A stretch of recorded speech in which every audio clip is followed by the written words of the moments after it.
Assalamualaikum warahmatullahi wabarakatuh.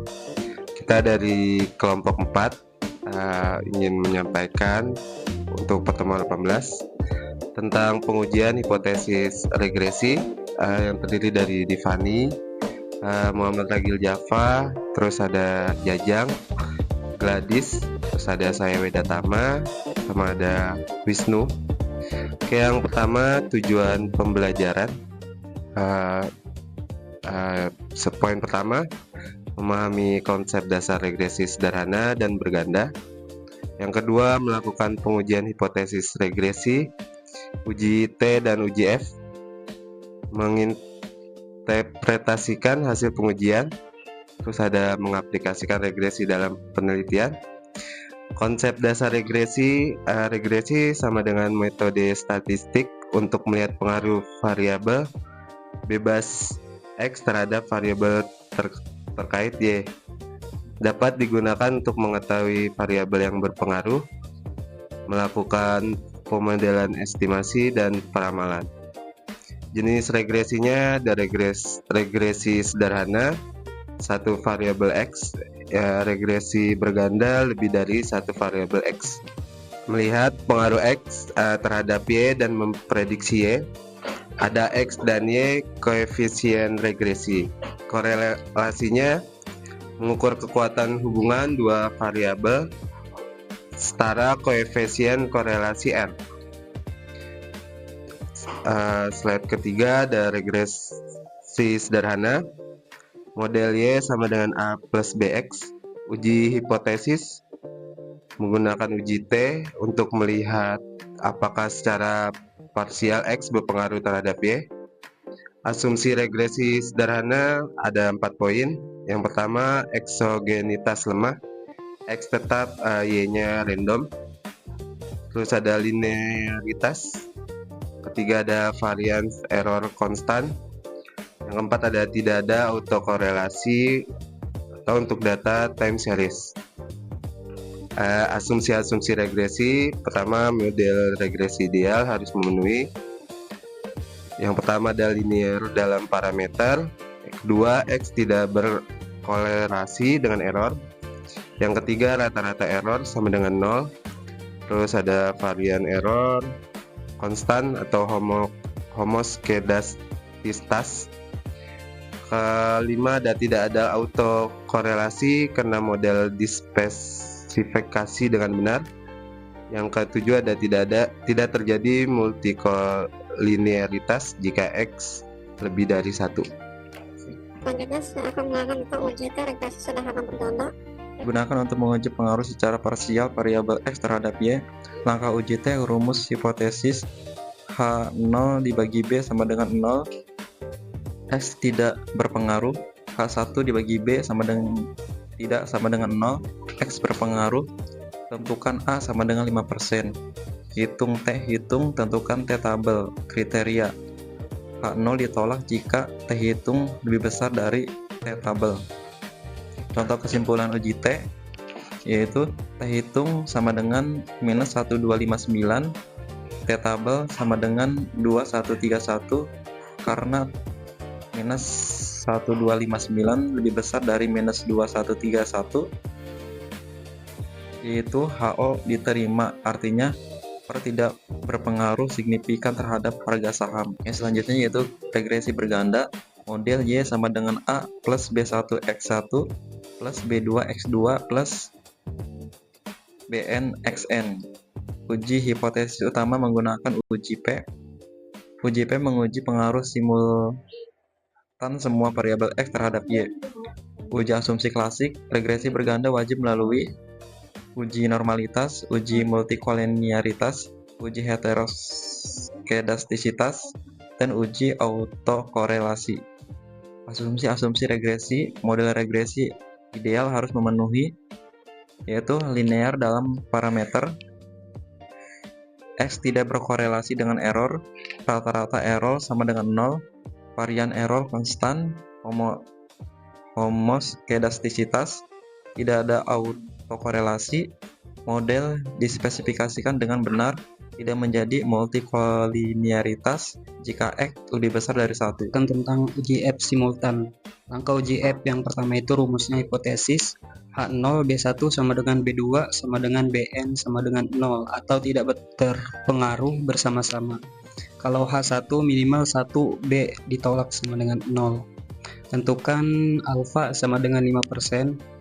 Hitung F dikurangi hitung tabel. Tentukan F tabel.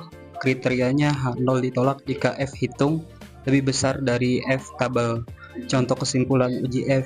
F hitung sama dengan 25.465. F tabel sama dengan 3.683. Karena 25.465 lebih besar 3.683, maka H0 ditolak. Artinya PER dan ROI secara simultan berpengaruh signifikan terhadap harga saham. Kesimpulan umum. Yang pertama itu regresi digunakan untuk melihat pengaruh variabel bebas terhadap variabel terikat. Uji T terhadap pengaruh parsial, uji F terpengaruh simultan. Sebelum regresi, lakukan uji asumsi klasik. Hasil uji hipotesis membantu menentukan apakah model dapat digenerasikan ke populasi.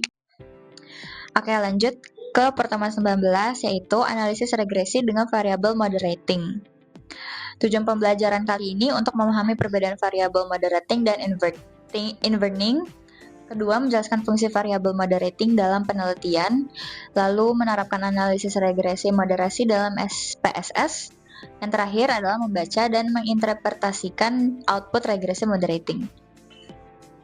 Terus lanjut di theoretical framework dan hypothesis dalam penelitian.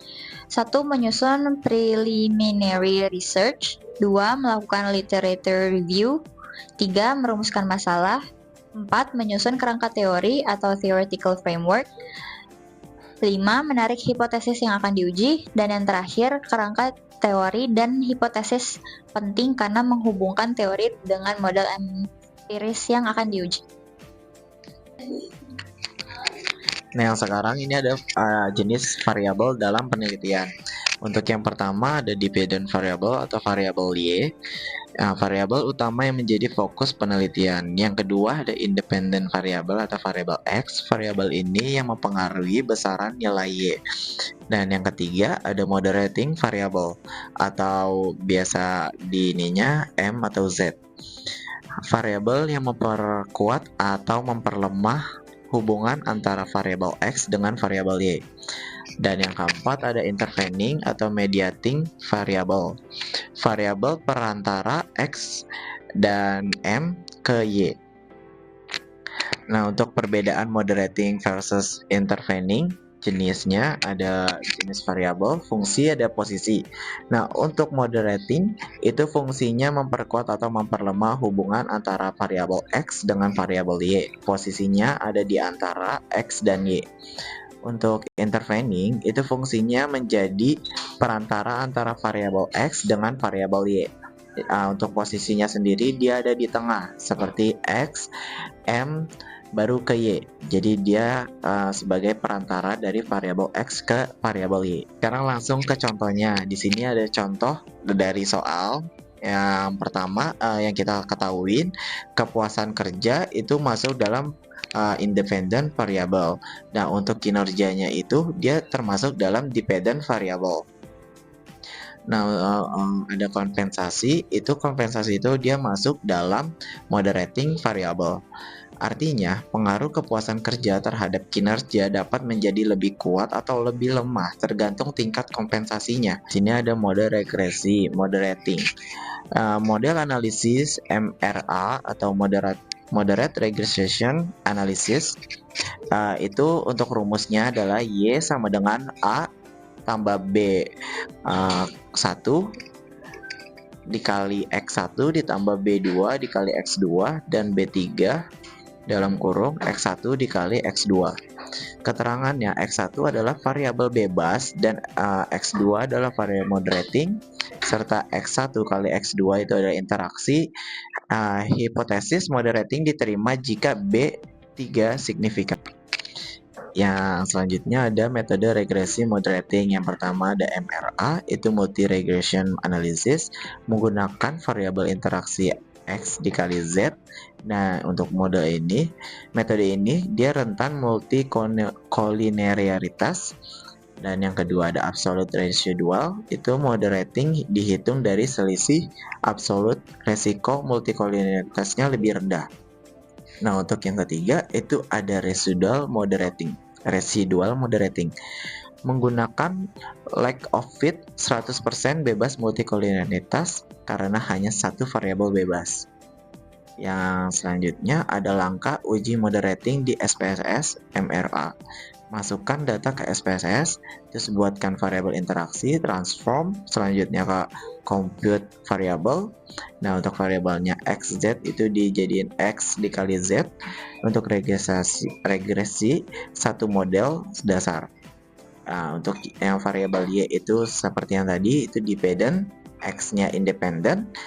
Regresi dua model moderasi itu ada di Y-nya dependent, X, Z sama XZ-nya itu independen.